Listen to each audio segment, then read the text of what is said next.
Toujours pareil, on t'attendait pas forcément là, et on n'attendait pas forcément une telle défense de Pretty Woman dans une revue aussi sérieuse que les Cahiers du cinéma, qui, il est vrai, j'avais vérifié quand même, n'en avait pas fait grand cas.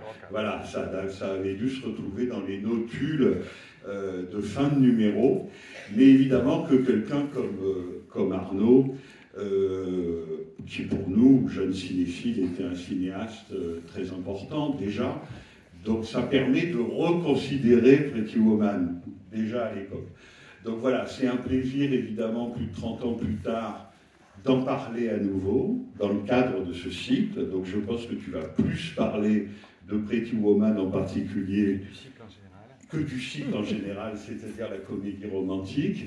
Mais alors si vous voulez tout savoir sur la comédie romantique, savoir pourquoi Meg Ryan est la plus importante pour les filles et disons Hugh Grant pour les garçons, eh bien il faut que vous lisiez le programme de la Cinémathèque dans lequel il y a un texte absolument remarquable de Clélia Cohen que j'ai aperçu, voilà, qui est là, et qui a écrit donc ce très beau texte sur la comédie romantique que je vous recommande de lire.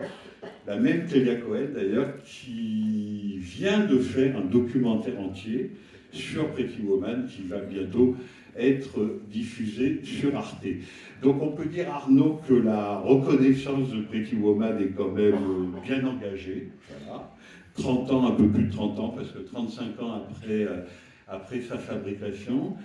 Donc je te laisse la parole, parce que je pense que tu n'as pas changé d'avis depuis 1992, et donc je te laisse nous présenter ce film. C'est un piège, puisque mon opinion s'est un peu fondée avec les années. J'ai revu le film souvent, mais qui suis-je pour prétendre être plus intelligent qu'Emmanuel Burdeau? Donc évidemment, je vais faillir devant vous. J'ai pris des notes. Frédéric va m'en vouloir parce qu'elles sont trop longues. Vous attendiez Pretty Woman. D'habitude, je viens, je présente Shoah et ça prend 25 minutes. Là, ça va être un peu plus court, mais pas tant que ça. Désolé. Alors donc Pretty Woman, on disait, c'est Gary Marshall 1990, que j'ai dû voir vers les 29-30 ans, hein, quelque chose comme ça.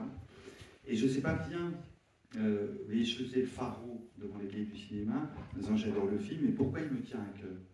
Et en prenant ces notes, je me posais la question, mais pourquoi ce film m'a-t-il tenu à cœur? Peut-être c'est pour une scène dont je vais vous parler. Il y a quelques autres raisons que j'ai réussi à articuler, ça c'est avec l'âge, mais peut-être peut-on aimer un film pour une scène, et même pour un plan? C'est la question que je me poserai devant vous.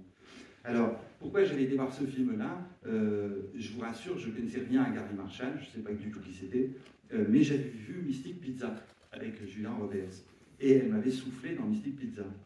Donc le film, il s'agit, je pense, à Luc Moulet, à la politique des acteurs, Richard Gere, qui est magnifique dans le film, qui sortait d'un Coppola, Cotton Club, qui est un film faible et avec énormément de beauté, et d'un Lumet mineur, qui est beau comme un dieu, et Julia Roberts, qui, elle, c'est différent, est un pur événement de cinéma.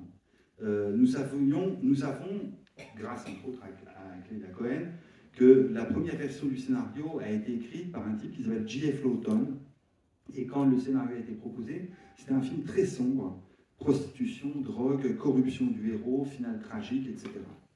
Et le scénario a été proposé à Gary Marshall, qui est tombé amoureux du potentiel de cette histoire, qui dit « je peux faire quelque chose avec ça ». Et au bout de 10 réécritures, c'est devenu le film que nous connaissons. Alors Marshall, au tout début, parents italiens, je crois, était un acteur de second rôle, et surtout un scénariste pour la télévision. Alors il a écrit pour le Tonight Show, c'est son trait de gloire, mais là aussi, il a commencé, ses tout débuts, c'est d'écrire des punchlines, soit des blagues pour Lucille Ball à la télévision, et j'y reviendrai. Il est effrayé par la longueur de mon texte. Alors, c'est donc Gary Marshall qui aura transformé un drame social très sombre en une rom-com, tout notre présence ce soir, puisqu'on ouvre le cycle des rom-com. Alors, qu'est-ce que j'ai vu à l'Odéon à 29 ans? C'était dans une salle de l'Odéon que j'ai vu. Quand je suis sorti du film, je n'étais pas encore fan. J'étais sous le charme, j'étais amusé, mais ici et là, j'avais été frappé. Et c'est un film que j'ai vu, revu à différents moments de ma vie. Alors, le film s'ouvre, je ne vais pas vous le spoiler pour ceux qui n'ont pas vu, rassurez-vous, mais le film s'ouvre par un pré-générique qui n'est pas passionnant, je vous le dis tout de suite, c'est pas un film d'auteur, c'est des histoires de business. Bon, voilà, vous suivez, vous êtes content parce qu'il y a Richard Gere, je vous disais les mots comme un dieu. Et puis voilà que le générique va commencer, et là nous sommes sur Hollywood Boulevard. Et on voit d'abord, c'est le plan qui ouvre la scène sur Hollywood Boulevard, l'étoile de Carole Lombard. Et c'est Clélia Cohen qui vit sur le Hall of Fame, vous savez, les étoiles avec les traces de main.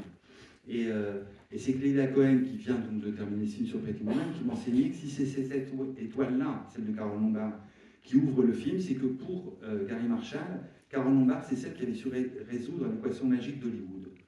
Comment on peut être une femme belle et drôle en même temps? Parce que au cinéma, une femme, elle est belle et elle n'est pas drôle, ou elle est drôle mais elle n'est pas belle. Alors évidemment, le bingo, c'est quand vous avez les deux en même temps, donc comment faire pour résoudre cette contradiction qui peut emprisonner les actrices dans des codes de représentation masculins.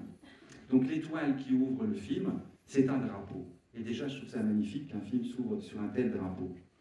Puis on voit Julia Roberts sans la voir, on la devine en plan très serré, on ne la reconnaît pas. Elle est en train de revêtir son uniforme de hooker. Détail sublime de la botte usée qu'on maquille avec un marqueur, avec un gros marqueur. Et puis Roberts s'échappe par les escaliers de service. Vous verrez comment est-ce qu'elle descend au début du film et comment est-ce qu'on monte à la fin du film.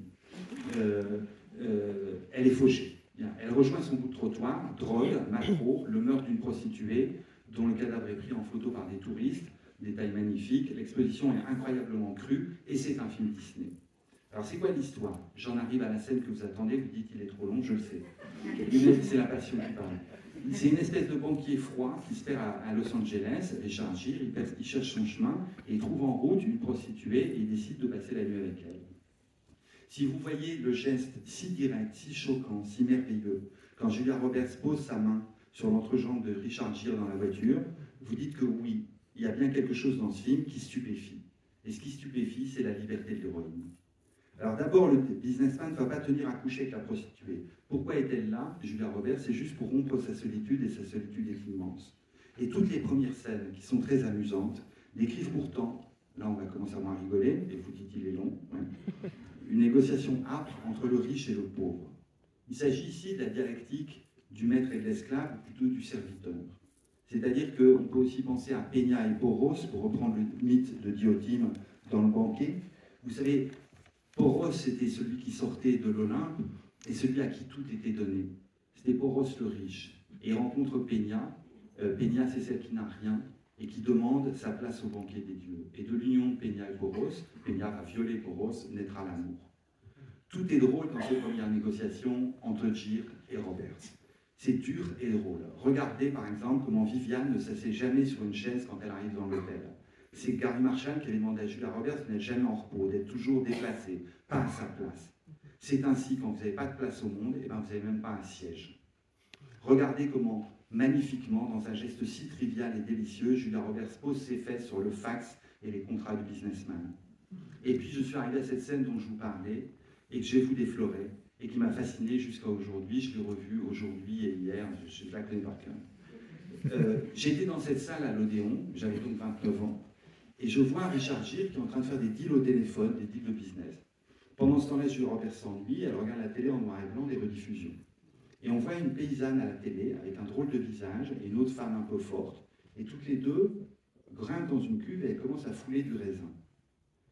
Et je ne savais pas encore cette première fois qu'il s'agissait de Lucille Ball, qu'on voit à la télévision, cette femme pour qui Gary Marshall avait écrit des blagues, productrice de ses propres films, et qui est une fameuse actrice et productrice américaine, comique à la télévision. Alors la paysanne foule le raisin, elle prend la mine dégoûtée, elle foule encore, et Julia Roberts éclate de rire. Gere, et nous tous dans la salle, et c'est ça qui est magnifique, nous regardons fascinés, quelque chose qui apparaît pour la première fois, c'est le rire de Julia Roberts. Donc, vous voyez une femme travailleuse du sexe, pauvre, qui regarde le travail humble et un peu répugnant de deux paysannes, et elle rit. Un silence, elle réfléchit, elle s'approche un peu de Richard Gere, elle se dit « bon, je vais faire mon boulot ». Alors elle commence à se déshabiller. Et sur la télé, on voit Lucille Ball qui continue à trottiner dans sa cuve de raisin en noir et blanc. Et pour moi, c'était une pure énigme de cinéma. Qu'est-ce que la confrontation entre ces deux images, la prostituée qui attend et Lucille, l'ouvrière paysanne qui foule le raisin en noir et blanc, qu'est-ce que ça signifie? Ça signifie tout. Et pourtant, je suis bien en peine de décrire ce qui se passe en moi au moment où je découvre ces images, ce qui pour moi est la définition du cinéma pur. Voilà que Julia Roberts est en sous-vêtements, elle s'apprête à faire une fellation. Mais elle a un souci qui lui traverse la tête. Alors on voit Julia Roberts qui se lève, elle sort du champ, et puis elle re-rentre dans le champ avec un coussin, elle dispose le coussin et elle s'agenouille. Je tiens que ce coussin est un des plus beaux gestes de mise en scène que j'ai vus, les plus délicats, les plus humains. Julia Roberts a coupé le son à ce moment-là de la télévision, donc les images sont muettes. Et sur la télé, Lucille Ball continue à faire le clown. Julia Roberts a un dernier regard pour Lucille Ball qui fait le clown, et elle disparaît du champ par en bas. Sublime. Voilà, c'est pour cette scène-là que je suis ici devant vous. Je ne me suis pas remis de cette scène et je bénis l'homme qui a inventé ce coussin pour protéger les genoux de Viviane pendant une fellation. Il y a une autre raison que j'ai retrouvée en parlant en particulier avec Clélia pour Pretty Woman, et c'est un nom, c'est Stanley Cavell, qui est un philosophe qui a beaucoup écrit sur le cinéma. Je tiens Pretty Woman pour évidemment une comédie de remariage. C'est quoi au juste la théorie de Cavell? Je vais vous la faire brève, maintenant j'allais vite. Long, c'était la scène que je viens de décrire. C'est que le cinéma américain, il ne raconte pas tellement la rencontre de deux innocents, Roméo et Juliette. Non, la fonction du cinéma hollywoodien, c'est de montrer un couple qui n'est pas forcément très jeune, et la femme du couple ne se retrouve pas dans le couple. Parce que ce qu'elle veut, c'est sa liberté, son indépendance. Elle veut être vue pour elle-même. L'homme ne se retrouve pas non plus dans le mariage, parce qu'il réclame son droit à l'enfance. Alors ces deux-là, ils divorcent. Et tout le film, Pretty Woman, et toutes les comédies de remariage américaines, et toutes les rom-coms, seront l'histoire de leur divorce, et puis de leur remariage. L'objet du film, ça va être cette négociation entre un homme et une femme. Qu'est-ce que c'est un mariage? Comment pourrait-on inventer un mariage qui ne soit pas une prison pour la femme et pour l'homme? Et bien c'est ce que vous allez voir. J rencontre Roberts, d'accord, elle est pauvre, il est riche, ils se mettent ensemble.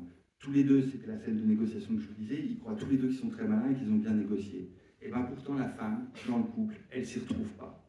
Alors ils se séparent et ils vont devoir inventer un nouveau mariage. Et celui-là serait une utopie où l'homme verrait enfin reconnu son droit à l'enfance et la femme reconnu son droit à être elle-même.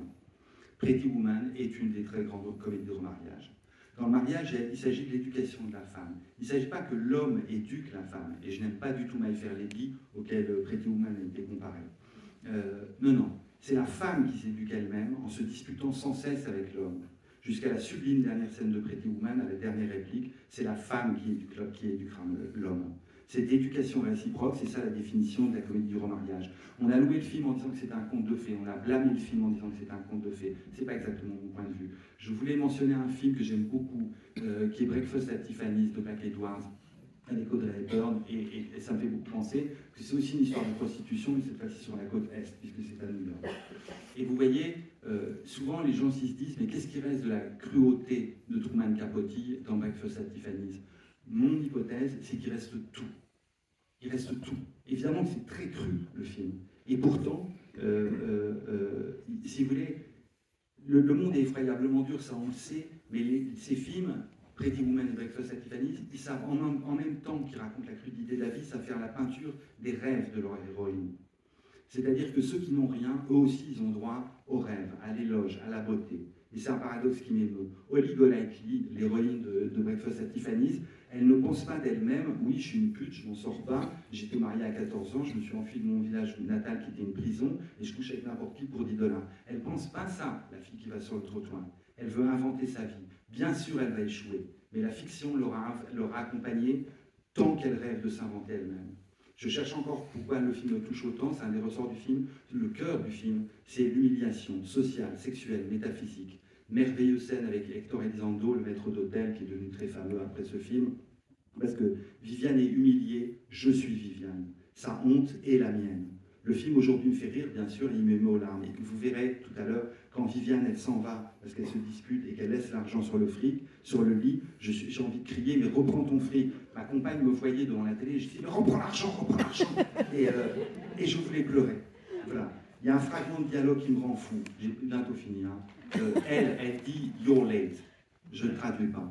Lui répond « You're stunned ». Elle conclut « You're forgiven ». Le film fourmille de mots, de détails qui sont sidérants. Alors comment est-ce qu'on est arrivé à une telle perfection de dialogue, de gestes, d'images, d'action? C'est la technique Gary Marshall qui est racontée dans le film de Clélia Cohen. Décidément, Clélia, c'est votre soirée. il y avait des bandes de scénaristes sur le plateau qui n'arrêtaient pas de lui filer des petits bouts de papier en disant tiens, on pourrait rajouter une blague et de ça. Alors Gary Marshall, quand il laissait tomber, c'est que c'était dead, et quand il mettait dans sa poche, c'est que ça serait dans le film. Et cette technique, c'est la méthode Hawks. On sait aujourd'hui, grâce à la grande biographie de Hawks, comment Hawks dessinait d'abord le mouvement de ses scènes, et puis après ça, il envoyait ses scénaristes, et lesquels, dans leur caravane, pour qu'ils inventent la réplique dont Howard Hawks avait besoin. Et c'est la raison pour laquelle les films de Hawks avaient des durées de tournage interminables et des budgets insensés. Nous ne sommes pas ce soir devant un film d'auteur. Je parle de Howard Hawks. Non, nous sommes devant un film de Gary Marshall. Et pourtant, je voudrais qu'une seconde, on offre le même respect que celui qu'on offre à Hawks pour ce produit d'artisan, parce que ce film humble, industriel, a su filmer avec grâce et les plus déshérités. Vous me direz que je suis fou, qu'il s'agisse juste d'une rom-com. Pourquoi? Alors je suis en finition d'un film, j'ai présenté une rom-com, etc. Eh bien, vous voyez, je vous dis que c'était l'automne qui avait écrit la première version du scénario. Et la première fin qui était inventée était tragique. Le milliardaire et la prostituée se séparaient, et les deux prostituées, elles partaient claquer tout leur fric et tout le pactole à Disneyland. Ce que je trouve une très bonne fin scénarique, une fin cruelle, impeccable, etc. Et pourtant, je trouve le film encore supérieur. Alors, je vous raconterai une discussion, et ce sera ma conclusion, que j'ai eue avec François Regnault, qui est un immense homme de théâtre, un immense cinéphile, et qui est l'auteur d'un texte séminal sur Hitchcock, qui a été publié dans les cahiers. Et je disais à François Regnault que je ne savais pas aimer les pièces de Molière. Parce que, entre autres, les fins lénifiantes me semblaient fausses. C'est qu'au lycée, mes professeurs marxistes nous avaient enseigné, et que j'adorais, hein, ils nous avaient enseigné que c'est le roi qui forçait Molière à conclure sur une fin heureuse. Et nos professeurs, ils nous disaient, oui, mais Molière, il sait bien que le monde, ça se termine toujours sur la montagne de fange de Musset. Alors, comme le système capitaliste impose le happy ending au cinéma américain pour dissimuler l'oppression capitaliste. Mais Regnault, il m'a appris ceci. Il m'a dit, vous savez, Arnaud, pour comprendre Molière, c'est pas très dur, il suffit d'avoir vu la fin de certains mêmes shows. J'ai dit, c'est-à-dire. Et il m'a dit, bah, regardez, le dernier dialogue. Je fus molli. Le milliardaire répond, pas grave. J'ai du poil aux pattes. Vous pouvez vous épiler. Je ne peux pas avoir d'enfant. Nous en adopterons. À ce moment-là, Jack Lemmon enlève sa perruque. Mais enfin, je suis un homme. Personne n'est parfait. Eh bien, la vérité profonde chez Molière, c'est que la vérité du spectacle, c'est la vérité du spectacle. Que bien sûr, le monde court à sa perte. Bien sûr, le monde court au désastre. Mais toujours immanquablement, eh bien, la jeunesse adviendra sur la vieillesse. La vie advient sur la mort. La vie n'arrête pas d'advenir sur la mort. Parce que c'est le mouvement même de la vie. Et cette vérité, elle est plus précieuse que toutes les dénonciations, c'est la vérité de Pretty Woman. Parce que, suivant Hegel, je pense que nécessairement, ce sont les déshérités qui nous promettent et qui déjà inventent un monde meilleur. C'est ce qu'accomplit à sa façon très humble Pretty Woman. Je vous en supplie, essayez d'aimer autant que moi la dernière réplique de Viviane Julia Roberts sur les escaliers de secours dans l'avant-dernière scène. Merci.